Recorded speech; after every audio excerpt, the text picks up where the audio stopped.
sperm cells survives inside the fallopian tubes. So they are sitting around there waiting up to 5 days. And then come this egg diva late to the party. And so why have we been telling it the other way around? Has it got something to do with gender roles? Welcome to the Southbank Centre podcast. Come with us on a journey to explore where arts and culture meet the gender agenda, politics, identity and economics, where we'll bring you discussion and debate from this year's WOW, Women of the World 2018 Festival. In this podcast, we're bringing you the Wonder Down Under, myths, facts and tips about women, our bodies and sex. This is a steamy talk by the two founders of the blog, The Genital Area.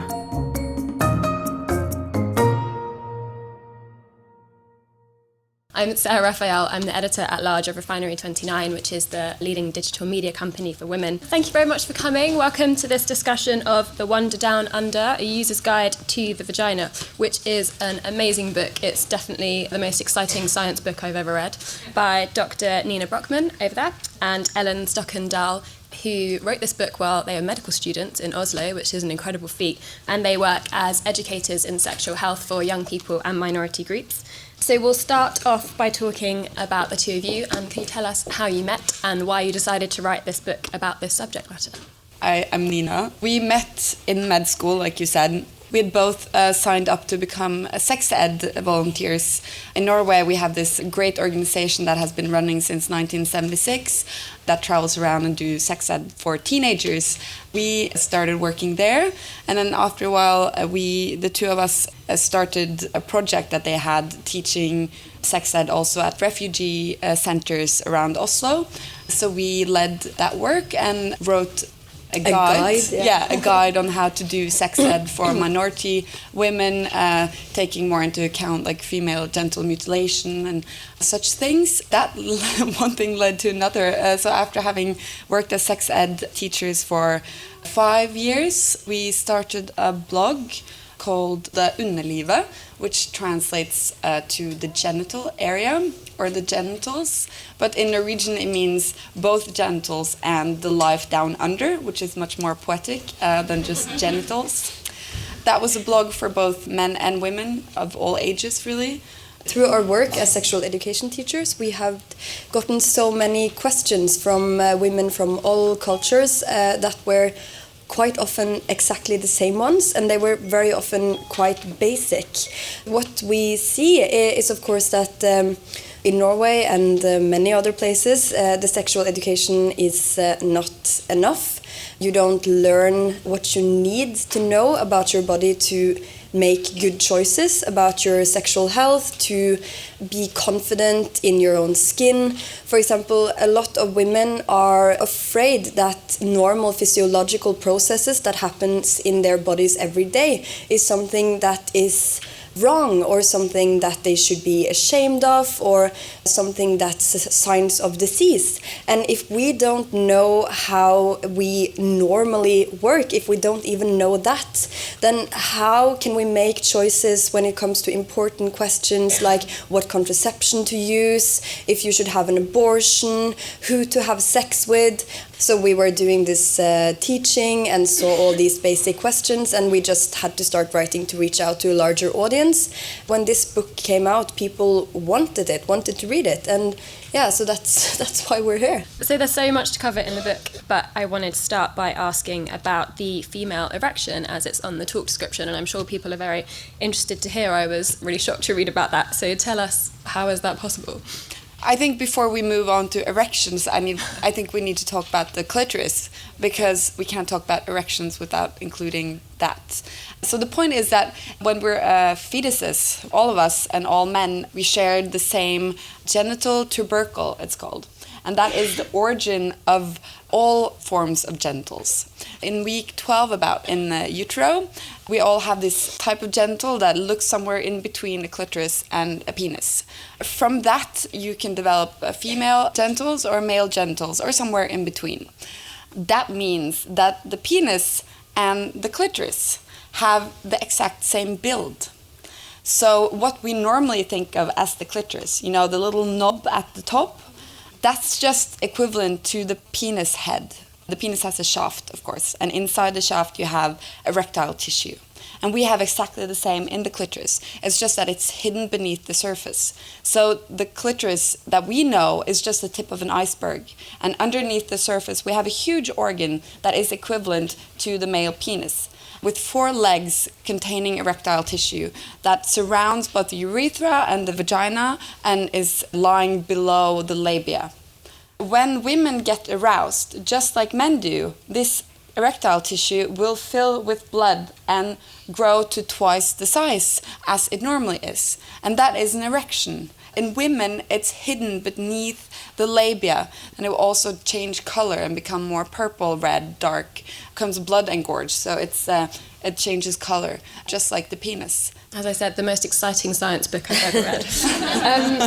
I wanted to talk about hair removal. The first chapter talks a lot about hair removal, and you debunk a lot of myths around hair removal, one of which you say that it's a myth when people say that hair grows back thicker when you shave it, which is another thing I was surprised to hear. What other things do you think women should know about hair removal? There is a growing movement of women now thinking that shaving is dangerous and that you shouldn't do it. That it's bad. That it's bad. And we have to nuance that, because we think it's bad that women feel like they have to shave. That's the bad thing. But shaving in itself, that's not dangerous. I mean, the roots of the hair are connected to a lot of nerve endings. So by touching the hairs, you actually get an extra sense of... You heighten the sensation. Yeah, you heighten the sensation of touching the vulva. So for us, it's just important to tell women that they can do whatever they like in that aspect, and that science is not pushing them to do either. I saw, it's a Norwegian doctor, a stand-up comedian. I saw his show once, and he had this joke about hair removal. Do you have this show in the UK? Like a medium who's telling you what's going on, if there's a dead person in hair, or... And it's like, oh, I feel the dead person talking. Yeah, you have that? Probably. Yeah, okay. So he was comparing it to that. It's like, the hair is dead protein.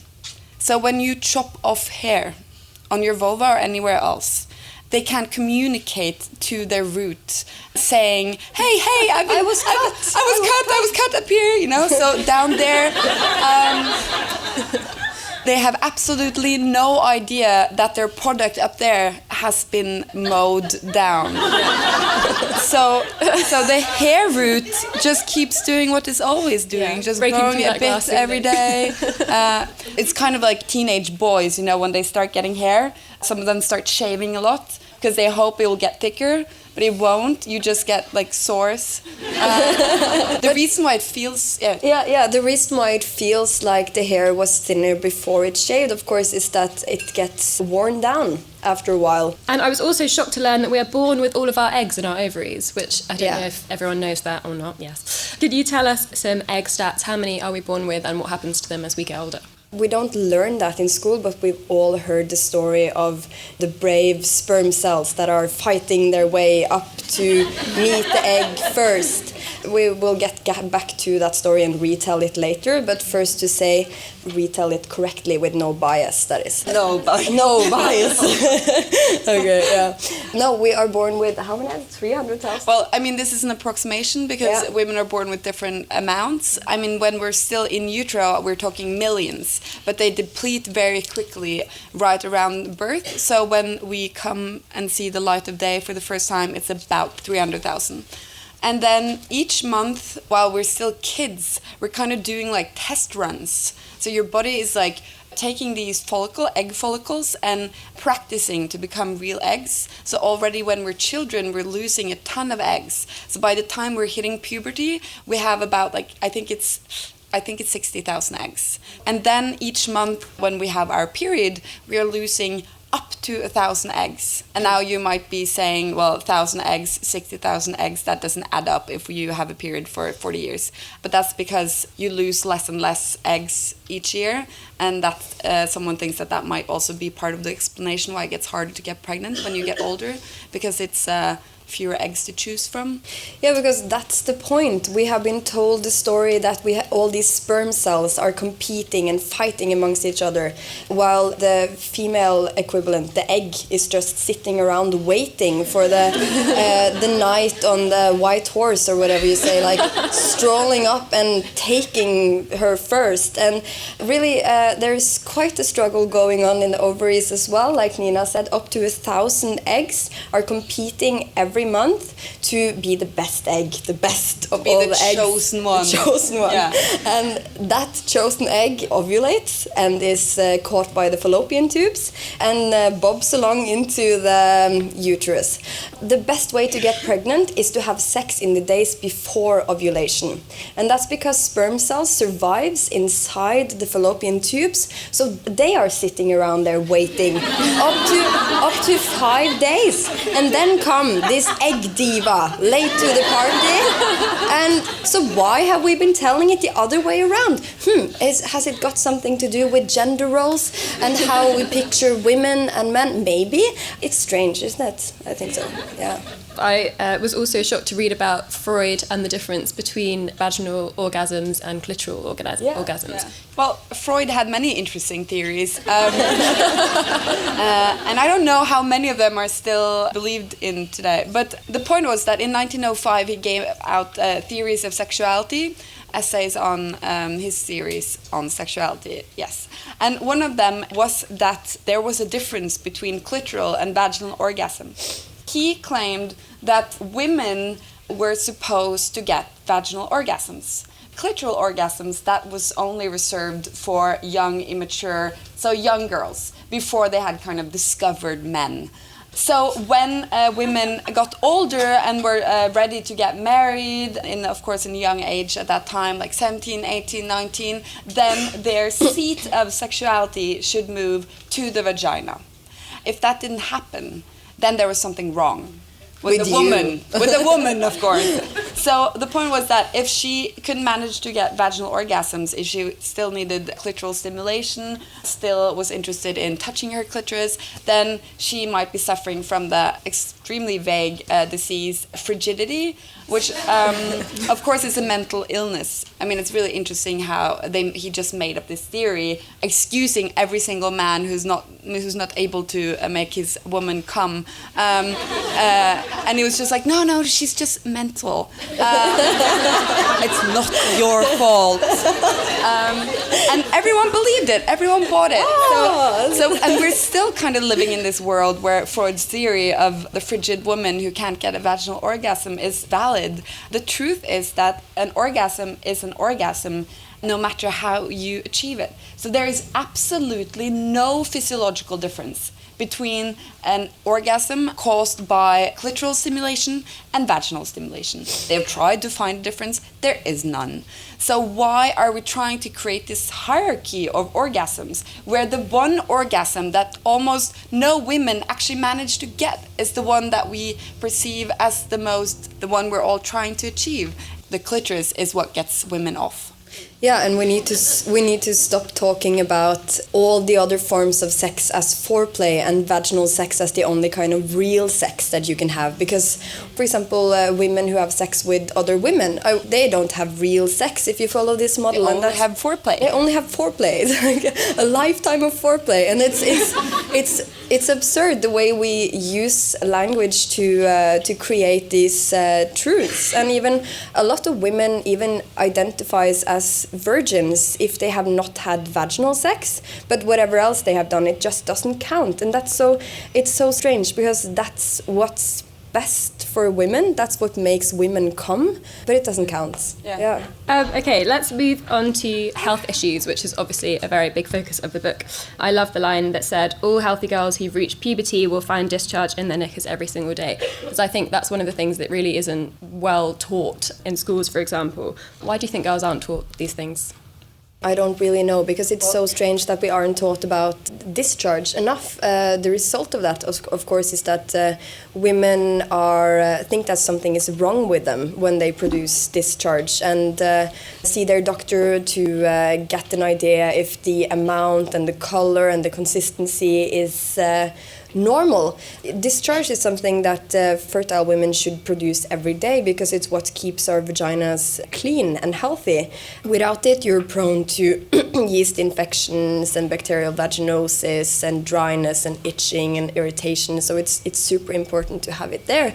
But a lot of women approach us or their doctors with concerns about their discharge and the way also the discharge and the vagina or the vulva smells.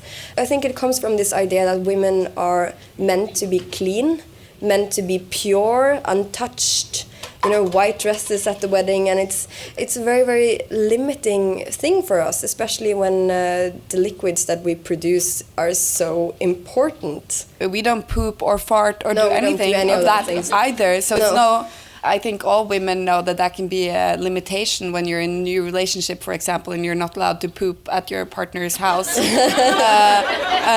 And you're together the whole time, so you're getting more and more constipated and bloated because you can't fart and you can't poop. And, you cannot have discharge, and it's really... You just swap your panties around all the time. This is just a part of that whole thing. Women are we're supposed to be these mysterious machines. That's what's so horrible. Women get the idea that they should carry all their burdens alone and in silence, and we don't get help for a lot of everyday health issues for women because we're just supposed to tackle it. It's like menstrual pains. Some women have so severe menstrual pains that it can be horrible. They've measured the pressure inside the uterus for women with dysmenorrhea, which means severe menstrual pains. And the pressure in there can be higher for these women than it is during the last phases of labor. So, and also these new headlines like menstrual pains can be as painful as heart attacks. And then finally the eyes of people are opening and they're starting to take this seriously. But of course women have known forever that menstrual pains can be severe. But if you, for example, have to stay away from work because of menstrual pains, then people are like, why can't you just handle it? You feel like you are weak. Yeah, I think we women have been bad as well at not supporting each other on that because... Yeah, but that comes from the culture, of course. It's we're not supporting each other because we're not allowed to speak up about it. Yeah. And even in the media with tampon brands or sandwich towel brands, their adverts, they have the blue liquid falling into the towel instead of, only last year the brands started putting red liquid to actually... Yeah, luckily, finally. I think... we as women, we have been taught from we're young that we need to not offend other people. When I say people, I really mean men. Talking about discharge and these things are considered vulgar, when in fact they're like medical necessary things to talk about sometimes. And also periods, you're not supposed to talk periods and show that it's actually blood because it might be offending to men. Yeah, our value as these clean, beautiful creatures are more important than our own comfort. And our health, because this is really our health. The reason why we're having so many issues and why science hasn't come further and why medicine hasn't been interested in women's issues is because we're not demanding it. And media coverage has increased on these issues. Yes. Fortunately, luckily, finally. Yeah. Over the last year or so, we did a week called Rag Week at Refinery 29, which was addressing our problem with periods. And we're learning more and more about specific health conditions which you talk about in the book, such as endometriosis, which Lena Dunham wrote about extensively over the last kind of 6 months, her struggles with that. How common is endometriosis? And can you kind of explain for people who don't know? Has everyone heard about endometriosis? Yes. Is there anyone here who does not know what endometriosis is? Yeah, we didn't. Okay, yes. No shame. We had never heard about it before we started med school. And that's the problem, that people, the public haven't really heard about endometriosis up until recently when people like Lena Dunham started to bring it out into broader attention. And that's strange because 1 out of 10 women are suffering from this condition. Of course, the severity varies quite a lot. It can be mild or it can be really bad. And what endometriosis is actually that tissue that originally comes from the inner lining of the uterus, which is what turns into your period eventually. kind of moves and settles elsewhere in the body. For example, on the gut or on the bladder or on the lung even. We like to compare them to senior citizens who are tired of living in cold places and move to Costa del Sol to have a great time. But they still act like they're home. To take Norwegians, for example, they don't wear sunscreen, they read Norwegian newspapers, they just have a good old Norwegian time down in Costa del Sol. It's the same with this lining, the colonies of endometrial lining that settles elsewhere in the body. Whenever it's time for the period, these areas bleed too. And just imagine like a random bleeding zone somewhere in the body where it's not supposed to be bleeding. Of course, the police gets angry, and the police, of course, is the immune system, so we get an inflammation reaction, which can lead to scar tissue. And if you have a lot of scar tissue around your inner genitalia, then that can lead to infertility or chronic pain during intercourse. It's not good at all. So the symptoms of endometriosis are severe menstrual pain. Often that starts 1 or 2 days before the period, and it can last a day or two after the period. It often gets worse. So it's a period pain that is, you know, when you have your first period, it can be very hurtful, but for most people it gets less painful. But for women with endometriosis, it just keeps getting worse. And also after a while you start getting pains that are chronic, and also the deep penetration pains during sex. And then it's the infertility, which is a very sad side effect of endometriosis, and then one of the leading causes of infertility in the world. We hadn't heard about it before we went to medical school. A lot of you hadn't heard about it. I mean, if 1 out of every 10 men had a disease that were affecting his life in such a severe way, then I'm sure we would have heard about it. And you did your TED Talk, which has over 2 million views now, on the hymen myth. Can you tell us a bit about that topic? Yeah, Ellen has even brought our hymen. We are very fans of do-it-yourself. Yes, I made this. Ellen has made that. So this is our hymen. A lot of us think that the hymen is like a virginity seal, so that it's something that's covering the vaginal opening, something that will be ruined the first time you have vaginal sex, and something that will cause a bleeding the first time we have vaginal sex. That's kind of the two myths about the hymen, that it's something reserved for virgins, and that it will be harmed and bleed the first time we have sex. But the truth is, and this has been known in the medical community for over 100 years, the fact is that the hymen is more like this. So it's like a scrunchie. Like all scrunchies, it's actually very elastic. So you can, stretch it in all directions. And for over half of women, it's so elastic that it can easily accommodate a penis, a tampon, a cucumber, whatever you want to put up there without sustaining any damage. Then it naturally follows, that if the hymen is like this and it can stretch and it doesn't take any harm, if you put anything up there, then you won't bleed. And that's what you see in research as well, that only about half or less than half of women bleed the first time they have sex, even if they are virgins. They're not lying, they're just simply not bleeding, and it's because their hymen has taken no damage from the sex. And then that leads to the fact that you can't look at the woman's genitals and see if she's a virgin or not. And this might seem obvious to you guys here, but just last night we got an email, for example, from it's this incredible woman in the UN who's leading the UN's program in Iraq, teaching Iraqi police about these issues, because in Iraq, if you are, for example, you have been raped, then it's mandatory to go through a virginity test to see if you're telling the truth, because they think that you can actually see on the genitals if the woman is a virgin or not, and if it looks like she's a virgin, then you haven't been raped. Yeah. And so this has huge effect on women's lives, and that's just one single example. So this is still such an important thing for women around the world, when we know that this has been known in the medical community for over 100 years, that you can't look at a hymen and see if you've had sex or not. You can't look at the bleeding to determine if a woman is a virgin or not.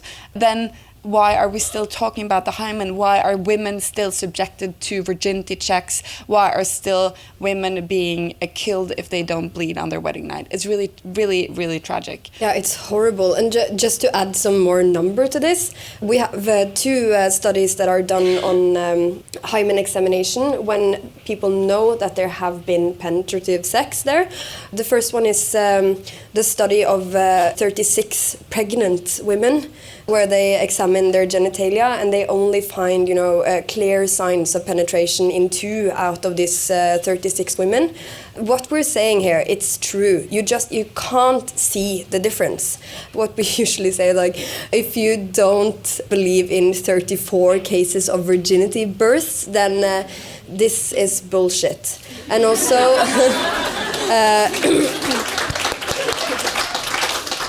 this is more sad or terrible statistics, really, but a lot of the research on the hymen is done on children that are subjected to rape also. One study that I read said that when you're examining young girls who have been raped and where you know that this have happened, in 95% of the cases, then the hymen shows nothing.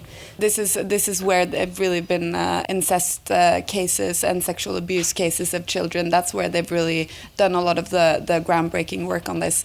Tragic, but it's so important because for a long time they thought that they could actually prove whether or not the child had been abused by looking at their hymens. And when we now know that you can't see it, a lot of people have gone clear because they haven't found damages to the children. Yeah, I mean it works the other way around too. It's really, really important to know that the fact that you can't see anything doesn't mean that nothing happened. So we have to start talking to women and girls and trust what they say instead of looking for this evidence that we know that we can't necessarily find.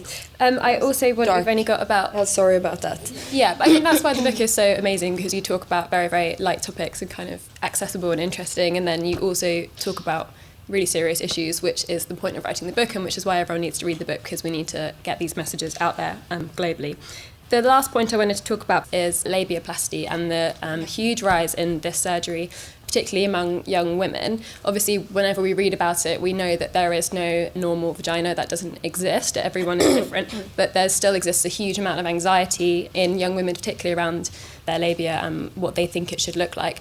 Why do you think this anxiety exists? Do you think it is porn is to blame? Like, where does this anxiety come from? And how do we let young women know that, there is no normal? Yeah, there are several reasons that we think can be the cause of this problem, but just to look at what the problem is first. The problem is that society has created this kind of ideal vulva. People have in their head like a kind of a vulva that's perfect, and that a lot of women think that they should look in one certain way. And we have studies that shows that this is not bullshit, because women who are asked to pick out the vulva that they find most normal or good looking or beautiful, they all pick the same one.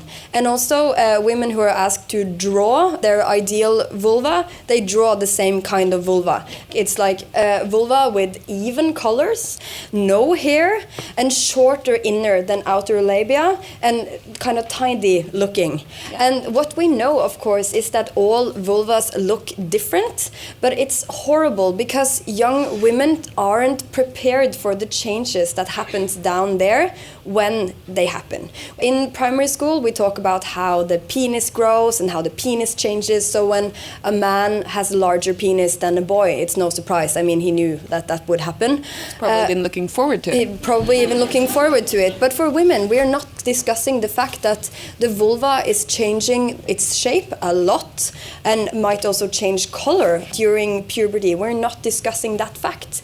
So when more than half of women end up with inner labia that are longer than the outer ones, which is not the case for children, but which happens during puberty, and also a vulva that can change to darker color patterns, and of course the hair and everything. And you get ruffles. Yeah, you get like rougher skin, like a velvet. No, I'm not talking about rougher skin. I'm like ruffle. Is that the word? Yeah. Like, what does like it mean? like my shirt. You're getting like, I think most people have seen a girl's, like a small girl or baby's genitals. They're very clean. They're like very even and no ruffles. But okay, I understand the word ruffles. Yeah. But the point is that if you look at grown women's genitals, there's a lot of ruffles. I mean, some people do continue to have a very clean-looking, even genital. But when we mean clean, of course, we mean tidy. Not it's clean. nothing to do with cleanliness. No. Yeah, no, but like very tidy, more pre-pubertal look. But a lot of women get these ruffles, and then when you haven't been told that before, it comes as a big shock. Yeah, and also, you should how do you all compare? check out the Vulva Gallery. I don't know if you've seen that on Instagram. It's a wonderful artist from the Netherlands, Hilde Atlanta. She's great. She actually draws portraits of women's vulvas that people send in, and you see the extreme diversity of how people look downstairs. It's wonderful. Nina and Ellen are doing a signing outside, so please buy the book. Thank you so much.